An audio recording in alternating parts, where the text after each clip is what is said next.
खून प्रकरणातील आरोपींवर आज भल्या पहाटे खुनी हल्ल्याचा प्रयत्न करण्यात आला आहे। सर्व प्रकार सीसीटीव्ही मध्ये कॅमेऱ्यात स्पष्टपणे कैद झाला असून आता त्या फुटेजमुळे तपास वेगाने पुढे जाण्याची शक्यता आहे। ही आहे मिरजेतील आज सकाळची धक्कादायक दृश्ये।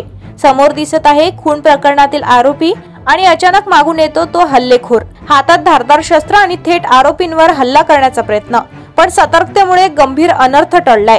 सीसीटीव्ही फुटेजमध्ये दिसते की हल्लेखोर काही क्षण परिसरात थांबतो, परिस्थिती पाहतो आणि अचानक आरोपींवर तुटून पडतो। या सगळ्या प्रकरणानंतर आरोपी पळत सुटतात आणि हल्लेखोर काही क्षणात फरार होतो। या घटनेची माहिती मिळताच पोलीस तात्काळ घटनास्थळी दाखल झालेत। फुटेजच्या आधारे हल्लेखोराची ओळख पटवण्याचे प्रयत्न सुरू आहेत। पहिल्याच खून प्रकरणामुळे तणावग्रस्त वातावरण असून यात आणखी एक नवीन हल्ला, त्यामुळे मिरजेत पुन्हा भीतीचे सावट निर्माण झाले आहे।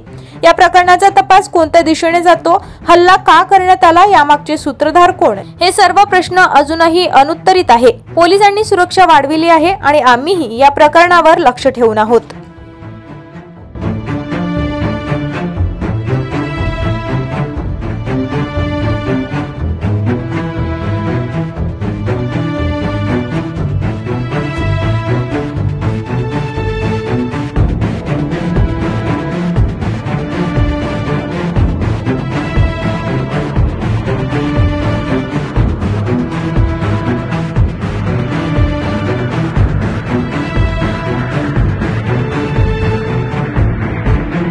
महाराष्ट्र टुडे न्यूजला लाईक करा, सबस्क्राइब करा आणि शेअर करा। आणि हो, आपली प्रतिक्रिया कमेंट करून आम्हाला नक्की कळवा। धन्यवाद।